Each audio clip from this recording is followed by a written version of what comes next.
नमस्कार दोस्तों, एक बार पुनः हाजिर हूँ मैं एक नई पाम की वीडियो के साथ आपके ही अपने चैनल गो ब्लॉग्स पे। देखिएगा, अगर हमारी हथेली में बहुत सारी रेखाओं का जाल बन जाए तो व्यक्ति का पूरा जीवन संघर्षमय हो जाता है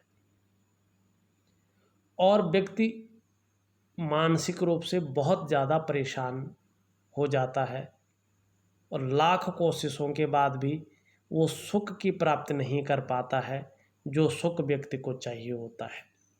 देखिएगा, और हमारी जो हथेली है या हमारी जो कुंडली है उसमें ग्रहों का बहुत ज़्यादा प्रभाव देखने को मिलता है। सही ढंग से समझिएगा और तब जाके जो है आपको समझ में आएगा। देखिएगा, जो हमारी ये उंगलियां हैं इनके नीचे के जड़ वाले भाग को हम ग्रह कहते हैं।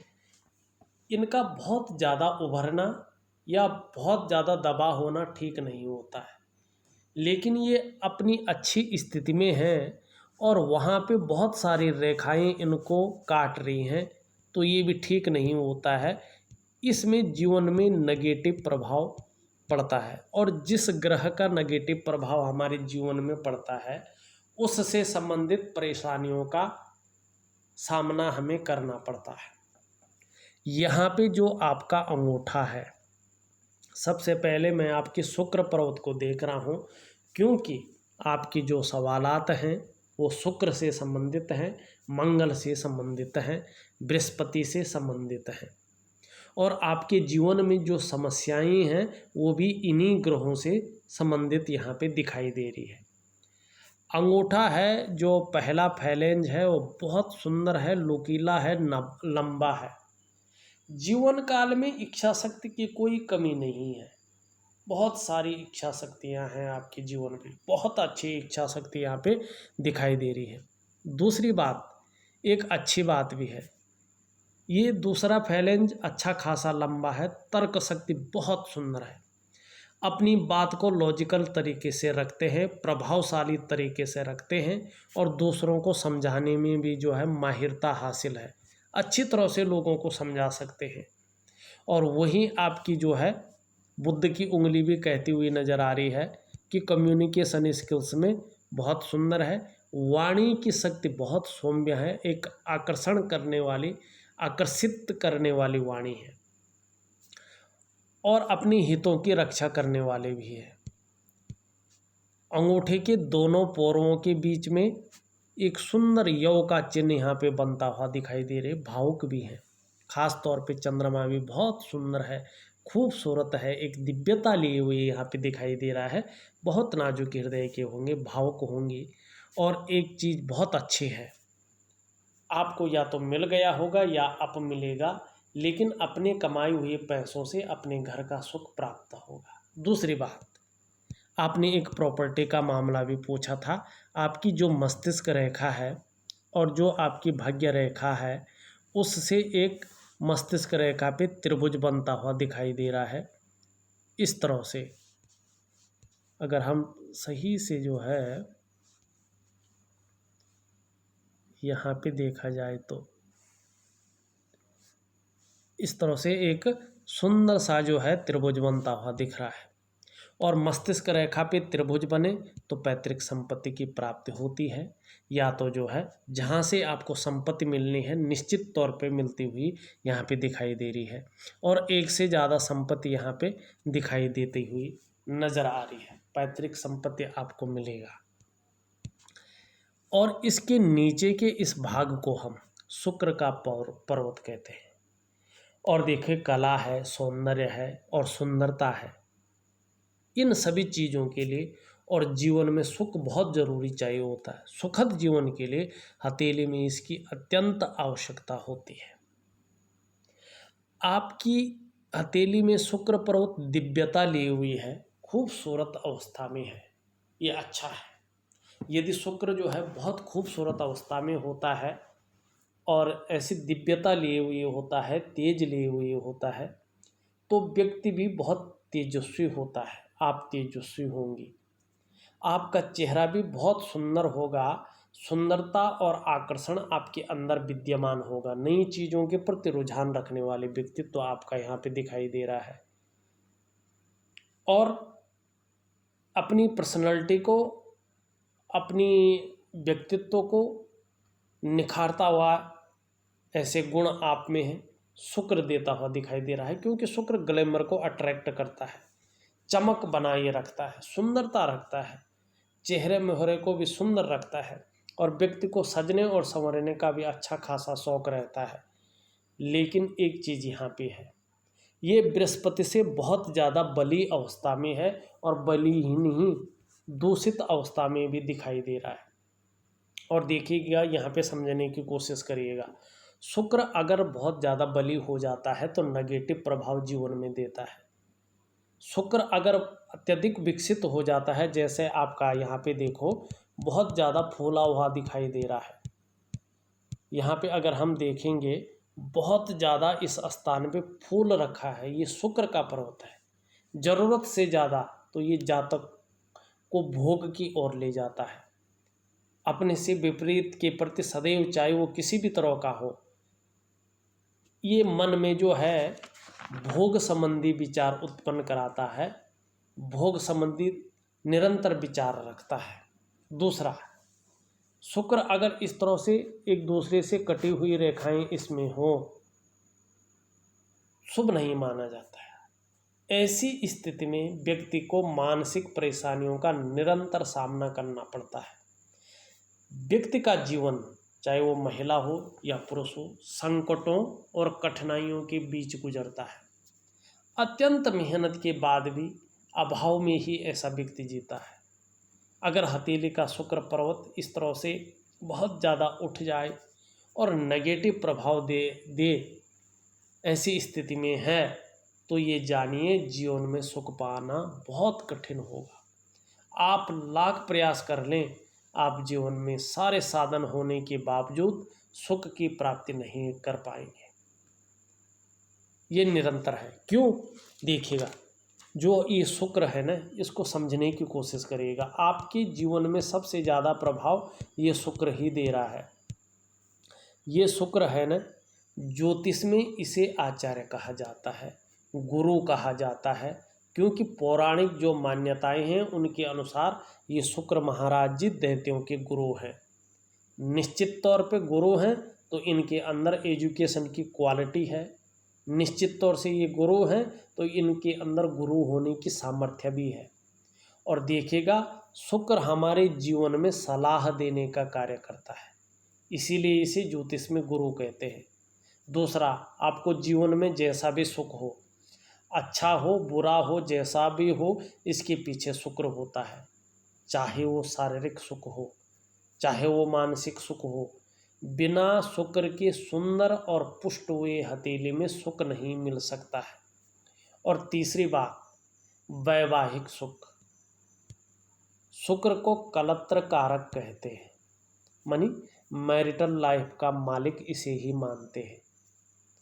आपकी हथेली में अगर शुक्र इस तरह से जो है बहुत ज़्यादा फूल जाए और उसमें से दोषयुक्त हो जाए, और साथ में एक चीज़ देखना है, यहाँ पे जो रेखा है इस रेखा को हो नहीं, या बहुत सारी रेखाएं काट ले, या मंगल से इस तरह से जो है हृदय रेखा पे निरंतर रेखाएं जाए और किसी पर्वत पे न जाए, तो व्यक्ति को, और दूसरी तीसरी बात, यहाँ से जो है 2-3 रेखाएं आ जाए और ये जीवन की रेखा को, भाग्य की रेखा को काटती हुई आगे बढ़े, तो जातक को वैवाहिक जीवन का सुख जीवन में नहीं मिल पाता है। बहुत कठिन हो जाता है कि दाम्पत्य जीवन का सुख मिले। और शुक्र अगर अति बली हो जाए ऐसे में, तो विपरीत के प्रति आकर्षण बहुत ज़्यादा बढ़ जाता है, बहुत जो है मुश्किल हो जाता है दाम्पत्य जीवन का सुख पाना। लेकिन इसका मैं आपको उपाय दूंगा। अभी ये नहीं कह सकता हूँ मैं कि जो है कुछ आपके जीवन में है या आपको दाम्पत्य जीवन का सुख मिलेगा ही मिलेगा। हाँ, संभावना बहुत अच्छी है। और संभावना कहाँ पे है? संभावना है आपके 3 वर्षों के बाद। यहाँ पे अगर जो संभावना जताई जा रही है वो 52वें वर्ष में एक है और 54वें वर्ष में एक संभावना यहाँ पे साफ नजर आ रही है। इन 2 वर्षों में आपको पता चल जाएगा आपको दाम्पत्य जीवन का सुख मिलेगा कि नहीं मिलेगा। दूसरी चीज़, आपकी हथेली में जो है बहुत सारी रेखाएं अनगिनत रूप से कहीं ना कहीं जीवन काल में उलझन की स्थिति है, कहीं ना कहीं जीवन काल में जो है अभाव की स्थिति है, मानसिक तनाव बहुत ज़्यादा बढ़ता हुआ यहाँ पे दिखाई दे रहा है। और दूसरी बात यहाँ पे देखने को मिल रही है, आपके निम्न मंगल पे बहुत सारी रेखाएं हैं जो उलझन को दिखाई यहाँ पे दे रही है। अगर हम सीधा सीधा आपके बृहस्पति पे जाएं, आपका बृहस्पति बहुत ज़्यादा डाउन स्थिति में नहीं है, ठीक ठाक स्थिति में है। अगर बृहस्पति इस तरह से होता है और शुक्र जो है इसी की लेवल पे आ जाता है या थोड़ा सा भी कम हो जाता है, तो धन के क्षेत्र में, प्रतिष्ठा के क्षेत्र में बहुत अच्छा रहने वाला है। और ये अगर उंगली हम देखते हैं, लीडरशिप के गुणों को बढ़ाती हुई यहाँ पे दिखाई दे रही है, अच्छी खासी लंबी दिखाई दे रही है, सूर्य की उंगली से बड़ी दिखाई दे रही है यहाँ पे। ये बहुत श्रेष्ठ अवस्था कही जा सकती है क्योंकि ये गुरु पर बनने वाली उंगली है। ऐसे में ये आपके अंदर कार्यकुशलता के गुण देती हुई दिखाई दे रही है। आप कार्यकुशल होंगी, व्यवहारिक होंगी, लेकिन कहीं ना कहीं स्वाभिमानी, और स्वाभिमानी के साथ साथ औरों पर शासन करने की इच्छा प्रबल रूप से रह सकती है। और निश्चित रूप से 54वें साल दाम्पत्य जीवन का बहुत अच्छा सुख आपको मिलता हुआ प्रतीत हो रहा है। मैं उपाय दूंगा, जरूर करना। और इसी के लगभग 56वें वर्ष में या जो है 55वें वर्ष में आपको अचल संपत्ति का भी लाभ मिलेगा। जो आपने भूमि संबंधी बात की है वो भूमि संबंधी बात भी आपको मिलेगा। और सुख के गुण जो है 2.5 वर्षों के बाद जो है आपको शुक्र के अच्छे होने पे सुख निश्चित तौर पे जीवन काल में मिलेगा। यहाँ पे अगर आप देखोगे, आपकी सूर्य की उंगली पे बहुत बड़ा तिल यहाँ पे दिखाई दे रहा है। और देखिएगा, सीधी सीधी बात है, सूर्य ग्रह धन के स्थान पर सीधा सीधा प्रभाव डालता है। ऐसे में धन के मामले में व्यक्ति को संघर्ष का सामना करना पड़ता है। प्रसिद्धि और सम्मान के मामले में, शोहरत के मामले में या विस्तार के मामले में व्यक्ति को संघर्ष का सामना निश्चित तौर पे करना पड़ता है। कुल मिलाकर अगर हम बात करें, आपके ग्रह नक्षत्र थोड़े से जो है कुछ अच्छी स्थिति में बैठे हुए हैं, कुछ नहीं बैठे हुए हैं। शनि की स्थिति देखें, शनि अभी बकरी अवस्था में बैठा हुआ है, जीवन काल में खुशियों में कमी देता हुआ यहाँ पे दिखाई दे रहा है, वैराग्य की स्थिति देता हुआ दिखाई दे रहा है। कई बार जातक दुखी, शांत और खुशियों में कमी ऐसे में देखने को मिलता है। सूर्य की अगर हम बात करें, सूर्य में यह साइन तो बन रहा है, अपने कार्य क्षेत्र में प्रसिद्धि तो मिलेगी, लेकिन वर्तमान समय में एक कमज़ोर स्थिति में बैठा हुआ है। कोई भी काम आपका जो मन करता है आपका वो काम बन नहीं पाता है, और अगर बनता है तो सही समय पे नहीं बन पाता है। बहुत कठिनाइयों, बहुत मेहनत के बाद वो काम बनता है, उसका फिर बनना न बनना बराबर हो जाता है। हाँ, आपका बुद्ध बहुत अच्छा है, वाणी की शक्ति बहुत अच्छी है, योजना जीवन काल के लिए बहुत अच्छी बनाती हैं। और देखा जाए तो व्यापारिक क्षेत्र में भी ये आपको मजबूती देगी। आपका मंगल का क्षेत्र भी बहुत अच्छा यहाँ पे दिखाई दे रहा है, चंद्रमा भी बड़ा खूबसूरत दिखाई दे रहा है, लेकिन ये क्षेत्र मानसिक परेशानी को जन्म दे रहा है, संघर्ष को जन्म दे रहा है, जीवन में जो है कठिनाइयाँ दे रहा है, जीवन में जो है परेशानियाँ दे रहा है। लेकिन 54वें वर्ष से जीवन में जो कठिनाइयाँ हैं, जो परेशानियाँ हैं, कहीं ना कहीं उनका अंत होते हुए यहाँ पे दिखाई दे रहा है, और जीवन सुचारू रूप से चलता हुआ यहाँ पे दिखाई दे रहा है।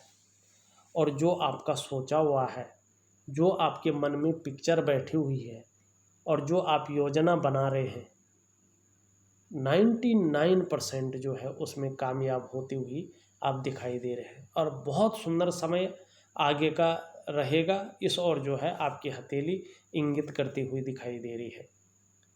देखिएगा, वीडियो में इतना सारी चीज़ें मैं नहीं बता पाऊँगा, लेकिन कुछ पर्सनल चीज़ें हैं, मैं आपको उपाय दूंगा। और आप वीडियो देखने के बाद अगर कोई क्वेश्चन रहेगा मन में, तो मुझे फ़ोन करके पूछ लीजिएगा या लिख करके भेज दीजिएगा। मैं उसका उपाय निश्चित तौर पे आपको दूंगा, उसका जो निदान है वो आपको बता दूंगा। इस वीडियो में बस इतना ही। एक नई वीडियो के साथ पुनः उपस्थित होऊंगा, तब तक के लिए नमस्कार।